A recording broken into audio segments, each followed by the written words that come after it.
She was representing herself as a chief minister, हिजाब पहन के, शहरी का के, दुआ अदा करके और नमाज पढ़ के झट से वो बोल देता है कि मैं एक गंदा धर्म को मानती नहीं हूँ, मतलब हिंदू धर्म को। ममता बनर्जी उधर भी हाथ में माइक लेके फट से बोल दी कि एक विशेष समुदाय जब जोट बांधता है, मतलब जब एक हो जाता है, तब आप लोगों का हालत बहुत खराब कर देगा, मेरे रहते हुए आप लोग सेफ हो। मतलब वो हिंदू वोटर को डरा रहा है, धमका रहा है कि मुस्लिम वोटर सब एक हो जाएगा तो आप लोगों का जीना हराम कर देगा, आप लोगों को बर्बाद कर देगा। एक्चुअली 2025 में former chief minister, that time she was chief minister only, West Bengal का चीफ मिनिस्टर थी, तो रेड रोड में नमाज का एक धर्मीय अनुष्ठान हो रहा था मुस्लिम लोगों का ईद के दिन।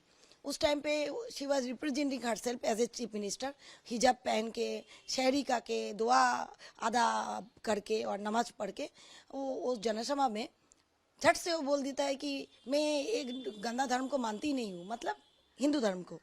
तो उस टाइम पे मैं थाना गई, साइबर ब्रांच गई, मेरा एफआईआर नहीं लिया गया। प्रधान नगर थाना का अंडर में मैं पढ़ती हूँ, जुडिक्शन मेरा वही पड़ता है। उस थाना का जो आईसी था वो पुलिस का, वो तृणमूल का वर्दीधारी गुंडा हिसाब में काम करता था। वो मेरा प्रीवियस एक्सपीरियंस भी सेम था। उसने मुझे फिजिकली भी धक्का दिया, मेंटली भी धक्का दिया।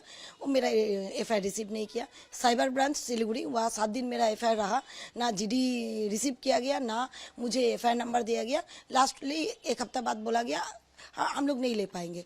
तो मैं वेट कर रही थी कि ठीक है कभी ना कभी सरकार चेंज होगा, अपराध तो किया है, तब जाके मैं कोई स्ट्रिक्ट एक्शन लेने का लिए प्रशासन को मजबूर करूंगी।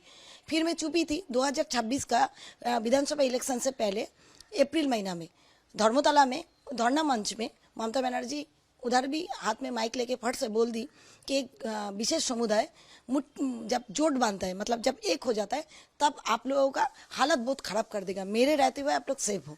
मतलब वो हिंदू वोटर को डरा रहा है, धमका रहा है कि मुस्लिम वोटर सब एक हो जाएगा तो आप लोगों का जीना हराम कर देगा, आप लोगों को बर्बाद कर देगा। मैं हूँ तो मैं चीफ मिनिस्टर हूँ बोल के उन लोगों को समझा बुझा के शांत करके रखा हूँ। तो ये हिंदू वोटर का के लिए प्राण हानि का रिस्क है, डेंजर धमकी था। और हिंदू धर्म को पूरा विश्व में, हिंदू धर्म हमारा एक अलग लेवल का है, मतलब उसका सम्मान, उसका काइंडनेस, उसका स्नेहशील क्षमता, उसका जो साइंटिफिकली जो आइडियोलॉजी है, सबको पूरा विश्व में उसका एक प्राधान्य है। कितना सारा कंट्री का तो संवैधानिक पद में जो लोग है वो लोग हिंदू धर्म को अपनाया है, अपना धर्म छोड़ के।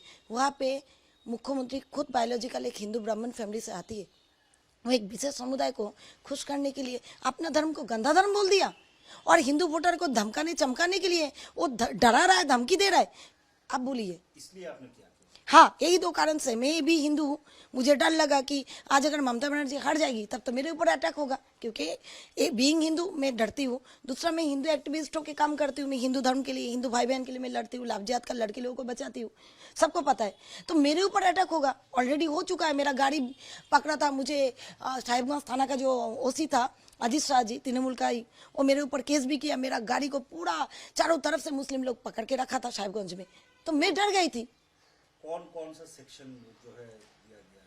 सेक्शन तो बीएनएस का मैं अपना कंप्लेन में लिखी थी 351, 351 बीएनएस, 352, 354, 356, 299, लेकिन वह 4 सेक्शन दिया। उसमें नॉन अवेलेबल सेक्शन जो 351, उसमें क्या है कि आप, और 356, ये सब में क्या होता है, आप एक समुदाय को दूसरा समुदाय से झगड़ा लगा रहे हो, वायलेंस क्रिएट कर रहे हो, प्रोवोकेशन कर रहे हो, और अपना धर्म को छोटा करके पूरा दुनिया में उसका मानहानि कर रहे हो, मतलब उसका सम्मान हरण कर रहे हो।